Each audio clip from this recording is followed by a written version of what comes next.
Hello दोस्तों, नमस्कार। IIBF ने फिर एक न्यूज ऐसी निकाल दी है कि जिसको आप ये सोचेंगे कि ये न्यूज से आपको कोई फायदा है या नुकसान है। अगर हम बात करें उन लोगों के लिए जिन्होंने अभी तक तैयारी नहीं करी, उनके लिए तो निश्चित रूप से फायदा ही है। जिन लोगों की तैयारी बहुत अच्छी चल रही है तो वो थोड़ा सा सुस्त हो सकते हैं इस न्यूज को देखने के बाद।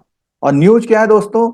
इन्होंने अपने एग्जाम्स जो कि मई से शुरू होने थे उनको रीशेड्यूल कर दिया है जून में। अब जून में रीशेड्यूल करने का कारण आपको सबको पता है कि इस समय पर जो इलेक्शंस की डेट्स थी उसकी वजह से ऐसा हुआ है। अब दोस्तों बात आती है कि अगर आप अभी तक स्टार्टिंग नहीं करी थी तो अब आप बिल्कुल तैयारी शुरू कर दीजिए। और एक बात और, मुझे लगता है कि आईआईबीएफ शायद जरूर 2-4 दिनों का टाइम और देगा उन लोगों के लिए कि जिन लोगों ने पहले अप्लाई नहीं किया था, सिर्फ इसलिए कि उस डेट में किसी की शादी थी, किसी का प्रमोशन था, किसी का कुछ था, कोई वैकेशंस पे जा रहा था, तो हो सकता है उस समय उन डेट्स को देखते हुए उसने अप्लाई ना किया हो। लेकिन अब डेट चेंज हुई है तो आईआईबीएफ को 2-4 दिनों का समय दे देना चाहिए। तो दोस्तों मैं डिटेल्स में आपको बताऊंगा और उसकी स्ट्रेटेजी भी बताऊंगा कि कैसे करेंगे। इससे पहले की डिटेल में हम आपको बताएं तो दोस्तों, जेआईबी की इस डेट के एक्सटेंशन की वजह से हमने कोर्स के प्राइस को और डिस्काउंट कर दिया है। आप जल्दी से जाइए, अपने कोर्स को सब्सक्राइब करिए, लाइव क्लासेस लीजिए या रिकॉर्डिंग लेक्चर्स देखिए। फ्री लाइव क्लास लेनी है तो मोबाइल एप्लीकेशन डाउनलोड कर लीजिए और चैनल सब्सक्राइब करके डेली की जो लाइव क्लास चल रही है उसको आप अटेंड कर सकते हैं। और इस न्यूज से निश्चित रूप से उन लोगों को जरूर फायदा होगा जो अभी तक तैयारी शुरू नहीं कर पाए थे। तो दोस्तों चलते हैं डिटेल नोटिफिकेशन की ओर से। नोटिफिकेशन देखने से पहले मैं बता दूं कि फोर्थ पेपर की डेट नहीं चेंज करी है। कहीं आप सोचें कि फोर्थ पेपर लास्ट में होगा, इस कंफ्यूजन से कम 1-2% लोगों का पेपर तो जरूर छूटने वाला है। लेकिन अगर आप इस वीडियो को देख रहे हैं तो आप अभी से अलर्ट हो जाएंगे। फोर्थ पेपर 8 जून का जहां पहले था वहीं का वहीं है। लेकिन क्या कमाल किया है, चलिए उसको देखते हैं। दोस्तों सबसे पहले हम बात करते हैं, देखिए 25 मई 26 मई यहां पर आपको फंसाया था उस समय पर दोनों पेपर लगातार दे करके। और 2 जून और 8 जून को थर्ड और फोर्थ पेपर किया था। अब देखिए यहां पर ये जो एथ वाला पेपर है इसको रीशेड्यूल नहीं किया है। 8 जून का पेपर वहीं का वहीं है। आपका जो चेंज हुआ है वो चेंज हुआ है शुरू के 3 पेपर में।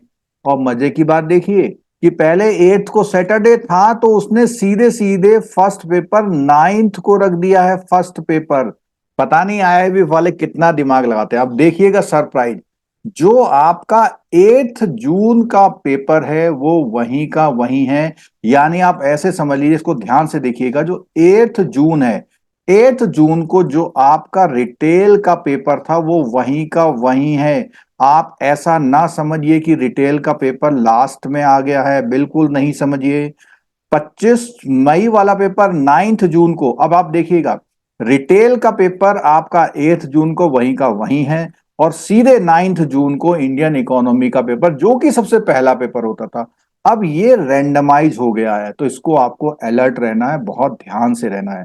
आपका पहला पेपर 8 जून को ही है, 9 जून को नहीं है। 9 जून को दूसरा पेपर है जो कि पहला पेपर होता है, लेकिन सेकंड नंबर पे पेपर जो है दूसरा होगा। उसके बाद बात आती है 16 जून की।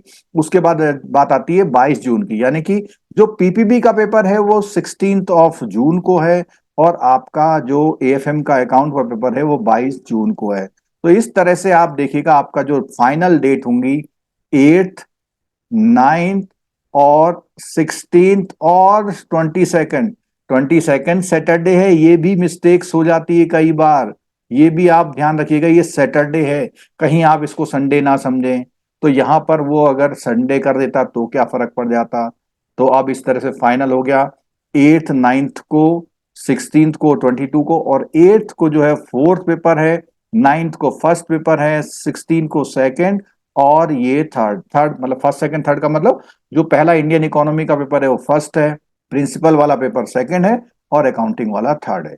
तो दोस्तों अब बात करते हैं स्ट्रेटेजी की। दोस्तों अब बात करते हैं स्ट्रेटेजी की। देखिए अब आपकी स्ट्रेटेजी क्या, अगर आप अभी तक इंडियन इकोनॉमी पढ़ रहे हैं तो उसको पढ़ते रहिए, क्योंकि एग्जाम के वाले वीक में अब आपको इंडियन इकोनॉमी का टाइम नहीं मिलेगा, क्योंकि आपको रिटेल पहले कवर करना है। और पीपीबी और रिटेल को बिल्कुल लग जाइए, क्योंकि रिटेल में 60% सिलेबस पीपीबी के टॉपिक से आता है, जैसा हम लोग क्लासेस के समय आपको बताते रहते हैं। एएफएम के लिए निश्चित रूप से आपको पूरे वहां पर समय मिल रहा है, जो कि पहले नहीं मिल रहा था। तो इस समय का आप यूज कर सकते हैं। अगर आप रिटेल को और इकोनॉमी, इंडियन इकोनॉमी वाले पेपर को पहले से लेके चलते हैं तो निश्चित रूप से आपको कोई दिक्कत नहीं होने वाली।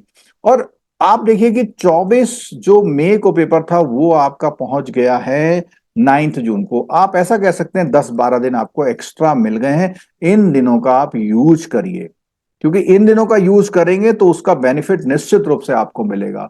और लाइव क्लासेस आप जहां से भी ले रहे हैं, पढ़ रहे हैं, सुन रहे हैं, तो उसको करना शुरू करिए। क्योंकि जेआईबी में एक अच्छी बात है कि अगर आपने सुना भी है किसी लेक्चर्स वगैरह को, तो उसका बेनिफिट वहां पर मिलता है, क्योंकि बहुत सारी चीजें कॉन्सेप्ट के साथ फैक्ट की भी होती हैं और आपके बैंकिंग एक्सपीरियंस से रिलेटेड होती है। और कोर्स को सब्सक्राइब करने का जो डिस्काउंटेड ऑफर था, जो ईयर एंड का था, वो हमने फिर एक्सटेंड कर दिया है। आप उसको भी लेकर के अपनी तैयारी को प्रॉपर शुरू कर सकते हैं। और मेरी सभी को शुभकामनाएं है कि इस बार आपका जेआईबी हो जाए, क्योंकि एक और मौका मिल गया है। जो एनरोलमेंट की डेट है, मुझे उम्मीद है पूरा आईबीएफ हमारी बात को सुनेगा और जरूर करेगा। तो अगर डेट, जिन लोगों ने नहीं फॉर्म भरा उनके लिए भी एक अच्छा मौका हो सकता है। तो दोस्तों, मिलते हैं फिर लाइव क्लासेस में, और आप लोग जेआईबी पूरा करिए। फिर मिलते हैं हम सीआईबी क्लास में। Thank you so much.